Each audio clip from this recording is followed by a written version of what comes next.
Mari kita berdoa.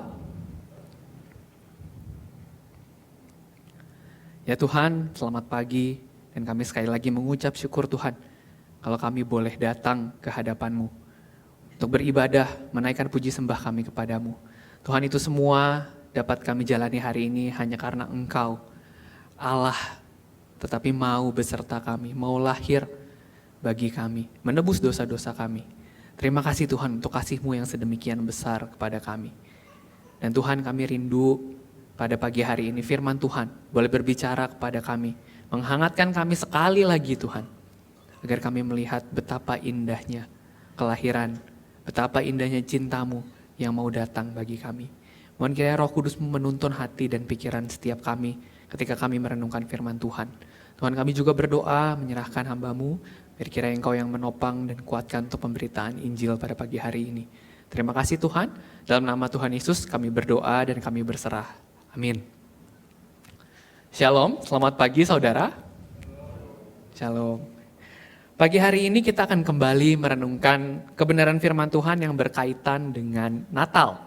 Karena kita sedang dalam masa Advent atau masa persiapan diri untuk sekali lagi kita merayakan Natal. Makanya saya berdoa Bapak Ibu Saudara supaya perenungan firman Tuhan hari ini menolong kita untuk kita kembali memaknai Natal atau kelahiran Tuhan Yesus bagi kita. Nah, bagian firman Tuhan yang akan kita baca hari ini adalah dari Matius 1 ayat 1 sampai 17. Saya mengajak kita untuk bisa membacanya bergantian. Bapak Ibu Saudara tolong bacakan ayat 1 sampai 6. Saya akan bacakan ayat 1 sampai 6. Bapak Ibu Saudara tolong bacakan ayat 7 sampai 11. Dan saya akan kembali bacakan ayat 12 sampai 17. Saya akan sediakan di layar, tetapi tulisannya ternyata cukup kecil. Bapak Ibu Saudara bisa buka di internet, ada versi yang sama dengan ini gitu. Tetapi kalau tidak bisa, ya diupayakan saja untuk mengikuti pembacaan ini ya. Mari kita baca sama-sama. Matius 1 ayat 1 sampai 17. Daftar nenek moyang Yesus Kristus. Inilah daftar nenek moyang Yesus Kristus, anak Daud, anak Abraham. Abraham mempunyai anak Ishak, Ishak mempunyai anak Yakub, Yakub mempunyai anak Yehuda dan saudara-saudaranya. Yehuda mempunyai anak Peres dan Zerah dari Tamar. Peres mempunyai anak Hezron, Hezron mempunyai anak Ram. Ram mempunyai anak Aminadab, Aminadab mempunyai anak Nahason, Nahason mempunyai anak Salmon. Salmon mempunyai anak Boas dari Rahab, Boas mempunyai anak Obed dari Rut, Obed mempunyai anak Isai, Isai mempunyai anak Raja Daud, Daud mempunyai anak Salomo dari istri Uria.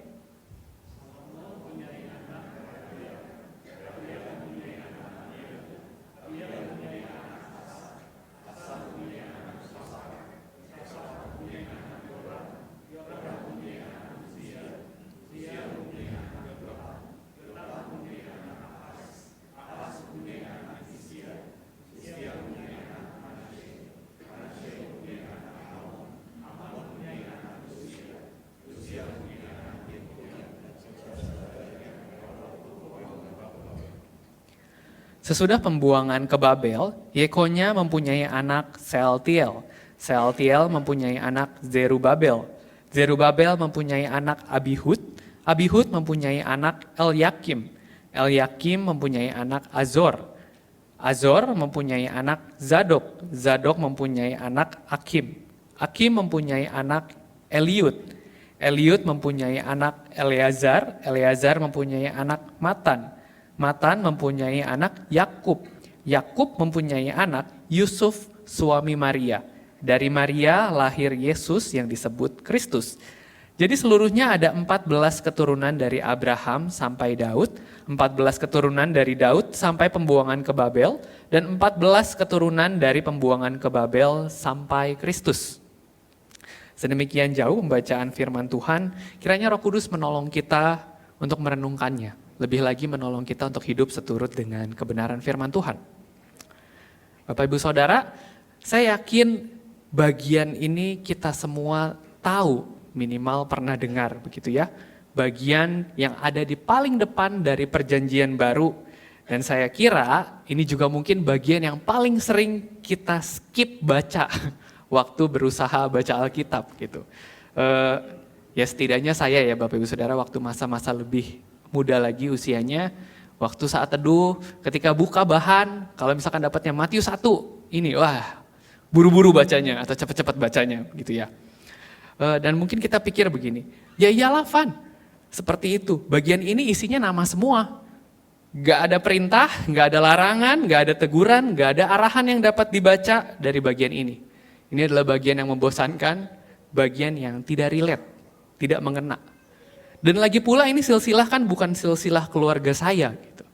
By the way Bapak Ibu Saudara, saya lebih suka pakai istilah silsilah ya, daripada daftar nenek moyang begitu. Ya sebenarnya artinya sama sih, cuman karena istilah khusus jadi rasanya lebih mengena begitu. Nah, bicara soal silsilah, saya mau tanya nih. Apakah ada Bapak Ibu Saudara yang masih tahu silsilah keluarganya di atas 2 generasi dari kita? Yang 3 generasi. Ada yang masih tahu 3 generasi di atas kita? Berarti kakek atau nenek punya mama atau papa. Ada yang masih tahu? Tidak ada.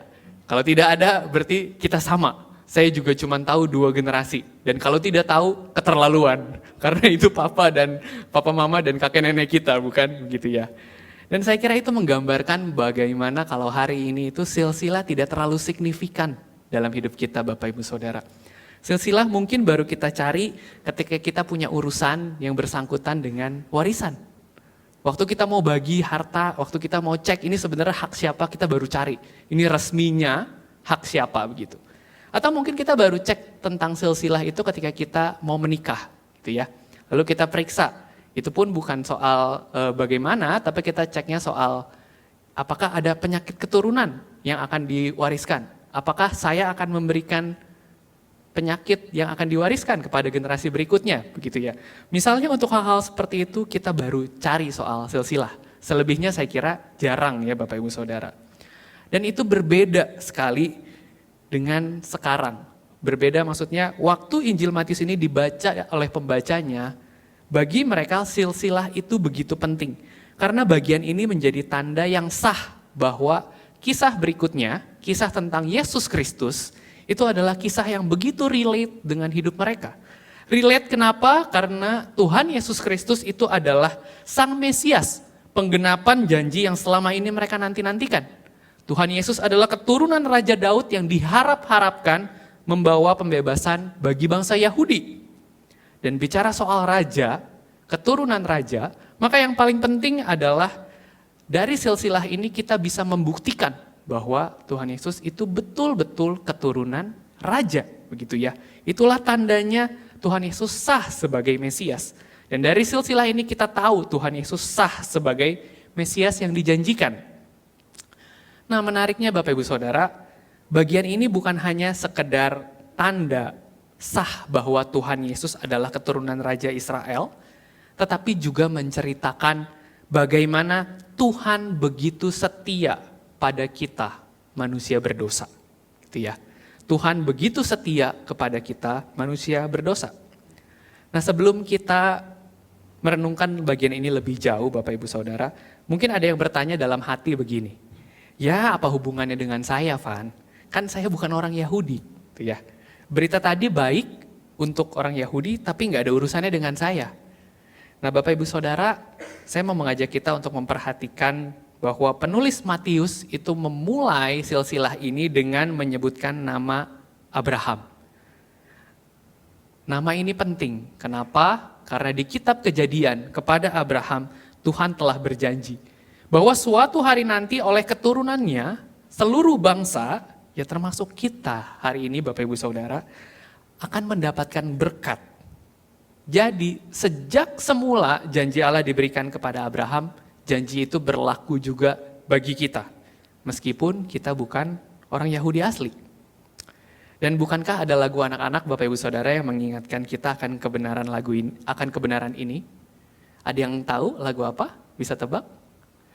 Bapak Abraham mempunyai banyak sekali anak-anak, aku anaknya dan kau juga Mari puji Tuhan, gitu ya.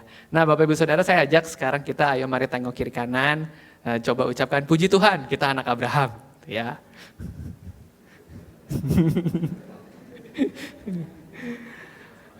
Saudara, yang saya mau katakan tuh begini. Jadi melalui silsilah ini kita melihat bukan saja Tuhan setia pada bangsa Israel, bangsa pilihannya. Melainkan Tuhan itu juga Tuhan yang setia pada kita hari ini. Nah, kita kembali pada silsilah ya Bapak Ibu Saudara. Ketika kita melihat silsilah, saya lebih suka menyebutnya ini adalah silsilah kesetiaan Tuhan. Kenapa? Karena ketika kita membaca bagian ini, mungkin seringkali kita melihatnya ini hanya sebuah pembelajaran sejarah. Nah, atau mungkin sedikit lebih dari itu kita melihatnya sebagai bagian penafsiran Alkitab yang menarik. Karena ada banyak hal yang bisa kita pelajari dari bagian ini. Tetapi sebenarnya bagian ini merupakan catatan yang begitu ajaib Bapak Ibu Saudara. Begitu ajaib dan begitu menakjubkan. Karena ini adalah silsilah Tuhan Yesus sendiri. Kenapa silsilah Tuhan Yesus itu ajaib? Gitu ya. Bapak Ibu Saudara, Tuhan yang mencipta langit dan bumi yang jauh lebih berkuasa daripada kita itu, Dia mau punya silsilah.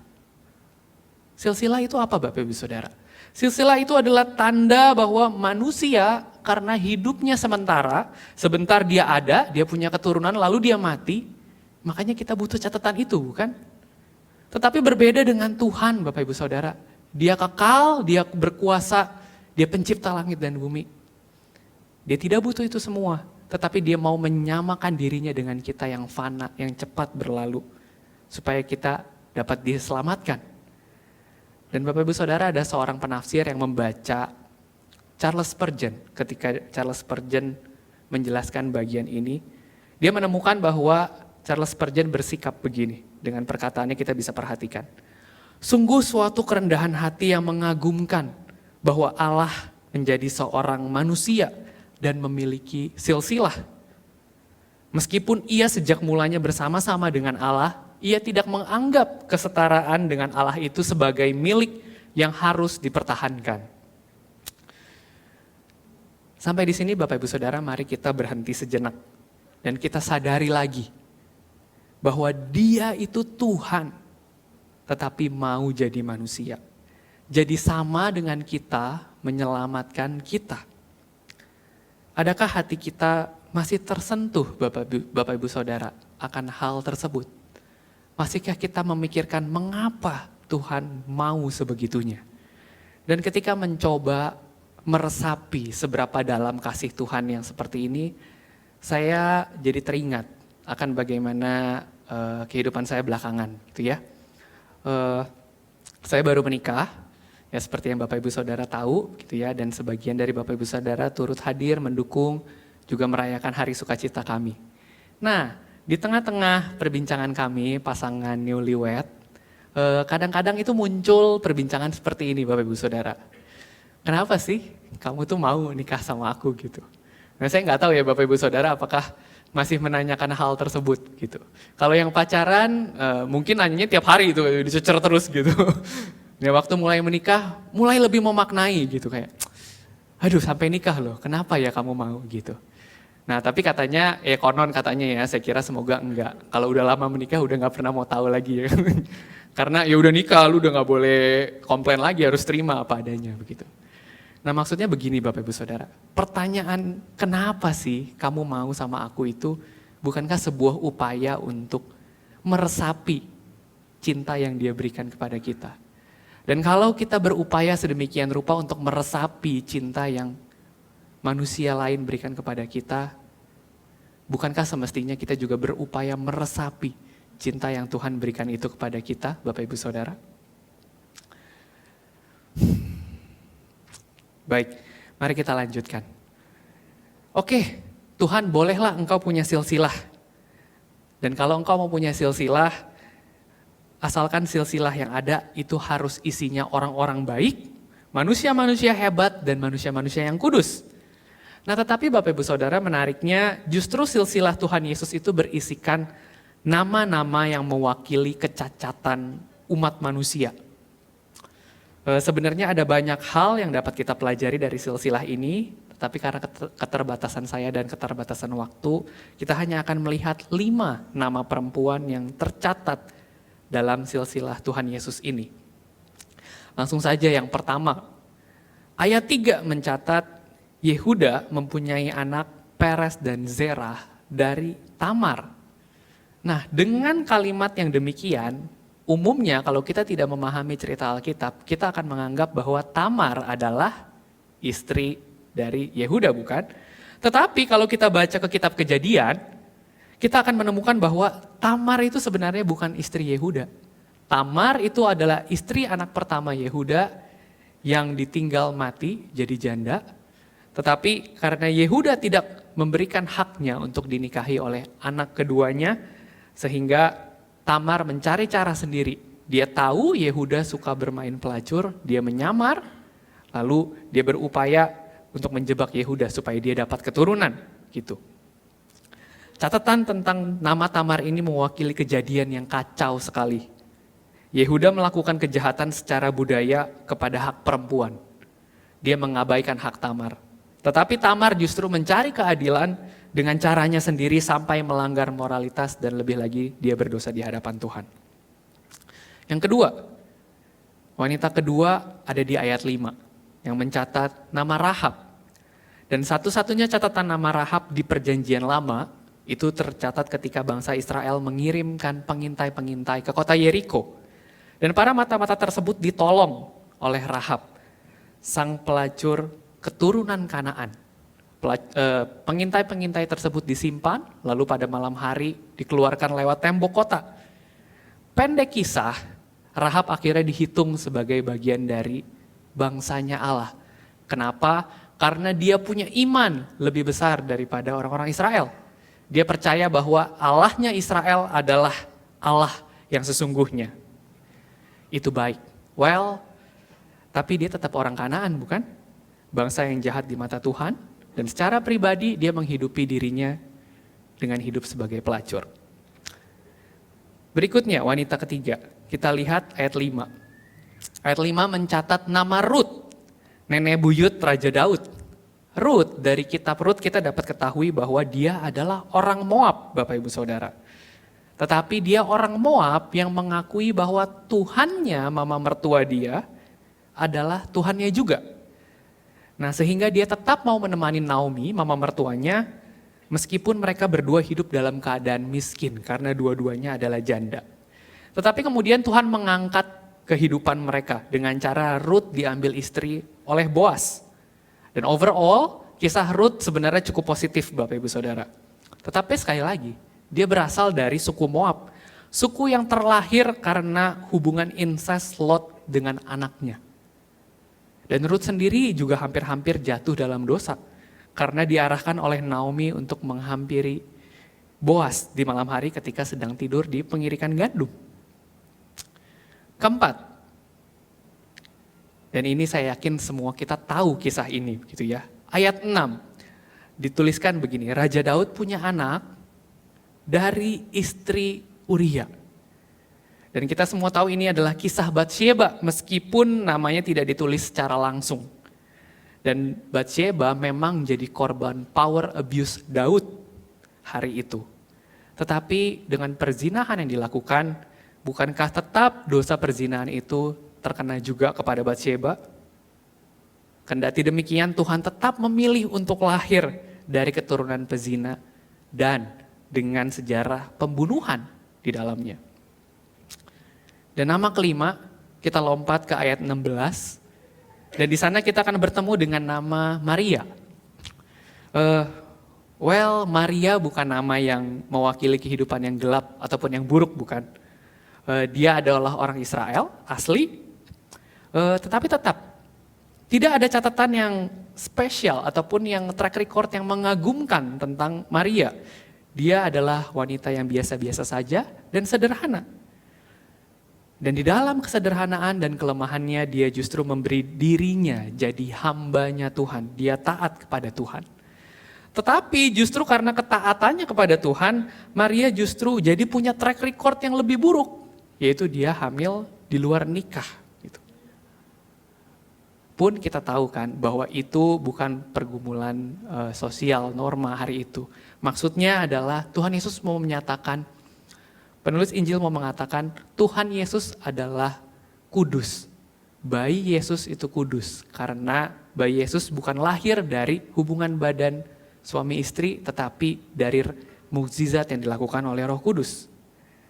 Nah, sekali lagi Bapak Ibu Saudara, itu baik, itu indah, tetapi tetap di mata manusia, di mata pandangan manusia tetap ada cacat, tetap ada tidak sempurna dalam perjalanan Maria.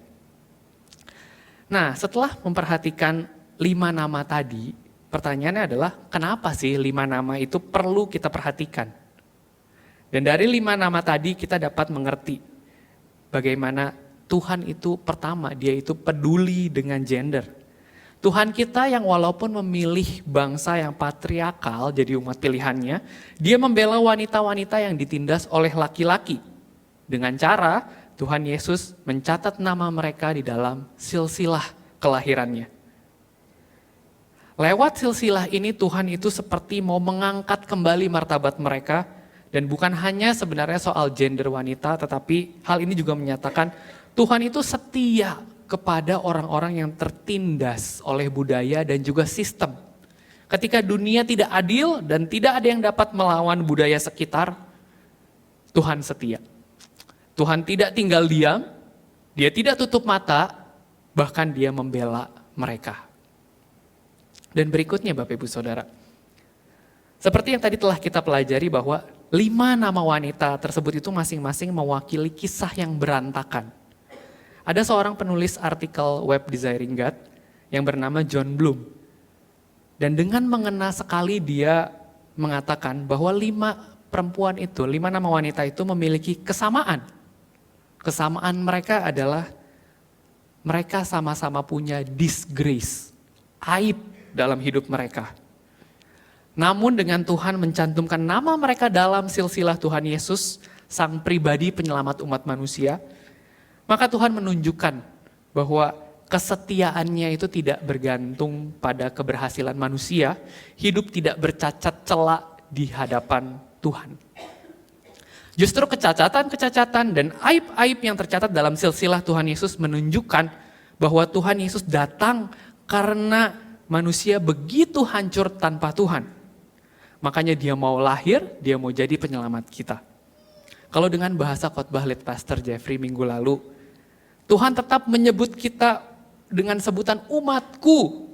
Punyaku meski bobrok, punyaku maka tak akan kubiarkan hancur.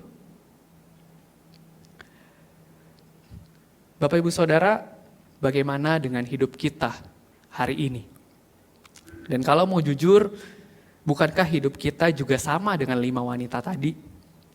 Sama-sama mungkin ditindas oleh entah orang lain ataupun keberdosaan kita.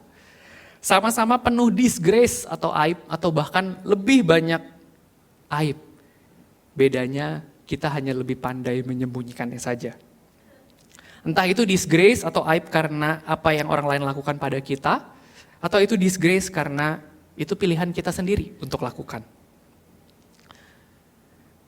Dan berita Injilnya Bapak Ibu Saudara, bagi kita orang-orang yang hidup dengan disgrace itu adalah kesetiaan Tuhan tidak bergantung pada seberapa berharga atau tidak berharganya engkau dan saya di mata dunia, tak bergantung pada seberapa bersih atau kotor hidup yang engkau dan saya miliki.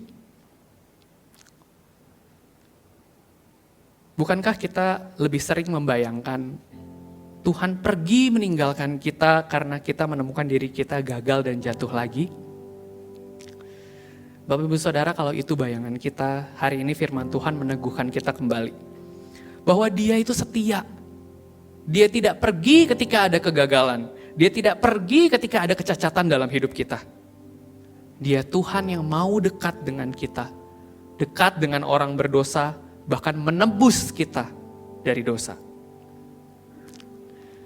Sampai di sini mungkin ada yang berkata, oke Van, itulah berita yang sudah kami dengar puluhan tahun atau berkali-kali sebagai orang Kristen.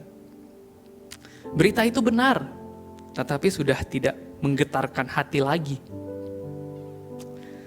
Bapak Ibu Saudara, kalau hati kita sedemikian dingin terhadap karya Tuhan yang datang dan lahir ke dunia, mungkin kita sudah terlalu terbiasa dengan kebenaran tersebut. Atau mungkin kita sudah hidup dengan sikap terlalu fungsional kepada Tuhan. Fungsional maksudnya bagaimana? Maksudnya begini, Tuhan, Engkau mau menyelamatkan dosa dari manusia. Misi itu kan misinya Tuhan. Ya caranya memang cuma Tuhan yang bisa kan. Kalau gitu ya udah Tuhan selesain aja. Gitu. Bapak Ibu Saudara, kalau hati kita seperti ini, saya mengajak kita untuk kembali mengingat sikap hati Charles Spurgeon yang begitu terkagum karena kerendahan hati Tuhan. Dia Tuhan, dia mulia, dia kudus, dia tidak kurang suatu apapun, tetapi dia memilih untuk lahir jadi manusia. Untuk apa dia sedemikian rela? Tadi kita juga pujikan ya pujiannya. Kasih apa bawamu turun ke dunia? Tentu jawabannya adalah kita tahu menghapus dosa manusia. Tetapi Bapak Ibu Saudara, bila tujuan Tuhan hanyalah menghapus dosa, sebenarnya dia bahkan bisa menghapus kita, para pendosa bersama dengan dosa-dosa kita. Tetapi Bapak Ibu Saudara, Tuhan memilih yang lain. Dia memilih untuk lahir, bertubuh dan memiliki hidup sama seperti kita. Berbagi kehancuran hidup dengan kita, berbagi penderitaan hidup dengan kita. Dan seorang penulis bernama Andrew Root dengan indah menyatakan bahwa Tuhan mengambil rupa manusia, itulah tandanya Tuhan mau berelasi dengan kita. Dia bukan hanya mau dosa hilang, tetapi dia mau sedekat itu dengan kita. Dan ketika kita bicara soal relasi Bapak Ibu Saudara, umumnya kita tahu relasi terdekat adalah relasi ikatan darah, bukan? Tuhan yang dalam kekekalan itu bahkan rela berhubungan darah dengan kita. Dan dia menebus kita dengan darahnya yang kudus. Kenapa? Karena dia mau berelasi dengan kita. Bapak Ibu Saudara, pertanyaannya bagi kita, kapan terakhir engkau dan saya ada dekat dengan Tuhan dan berelasi dengan Dia? Biarlah di Natal tahun ini kita kembali memandang Tuhan yang begitu setia. Dia tidak meninggalkan kita meskipun kita banyak cacatnya. Tuhan yang bahkan berlari menembus batas surga dan dunia dengan mengenakan kemanusiaan untuk dapat berelasi dengan kita. Berbagian dalam penderitaan kita dan kehancuran kita. 2 reflection questions bagi kita. Yang pertama,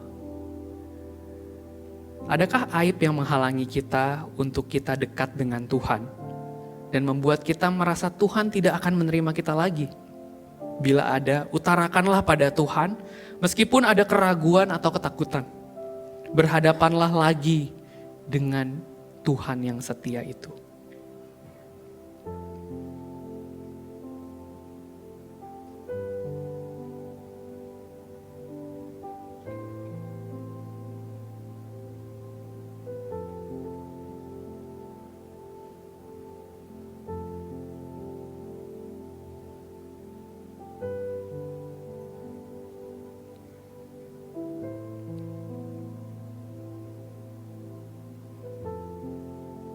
Yang kedua, hari ini bagaimana relasi kita dengan Tuhan?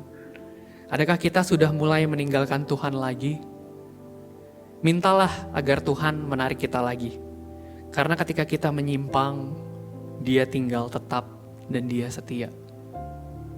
Mintalah kepada Tuhan agar hatimu dan hatiku ditarik lagi mendekat kepada Dia.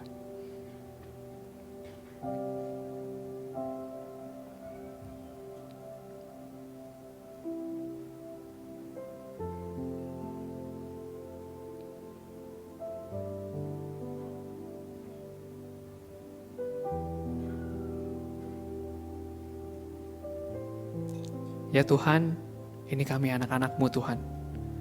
Dan kami bersyukur kalau kami punya Tuhan yang rela datang dari surga ke dunia. merasakan hal yang sama dengan apa yang kami rasakan. Dan lebih daripada itu, menebus kami juga dari dosa dan berelasi dengan kami. Terima kasih Tuhan untuk kasih-Mu yang sedemikian besar kepada kami. Terima kasih untuk kesetiaan-Mu pada kami, manusia yang lebih sering meninggalkan Engkau. Dan Tuhan pun ketika kami tahu kasih-Mu dan kesetiaan-Mu begitu besar, ada kalanya aib-aib dalam hidup kami, membuat kami meragukan akan kesetiaan dan kasih-Mu. Mohon kiranya Tuhan, Engkau sekali lagi menyatakan kasih-Mu kepada masing-masing kami. Bahwa itu semua tidak menghalangi kasih-Mu kepada kami. Dan Tuhan, kami juga meminta kepadamu, berikanlah kepada kami hati yang hangat, hati yang terpesona lagi dengan Tuhan. Agar kami dekat dengan Tuhan. Karena setelah lama kami hidup sebagai orang percaya, relasi itu mulai hambar. Relasi itu mulai kehilangan rasa. Mohon kiranya Tuhan yang tolong, Tuhan tarik kami lagi dengan kebenaran-Mu. Dan nyatakan lagi kehangatan cinta-Mu di dalam hati kami Tuhan. Mohon belas kasihan-Mu, mohon penyertaan-Mu. Terima kasih Tuhan, sekiranya Roh Kudus-Mu terus berbicara dalam hati setiap kami. Dalam nama Tuhan Yesus kami berdoa dan kami berserah. Amin.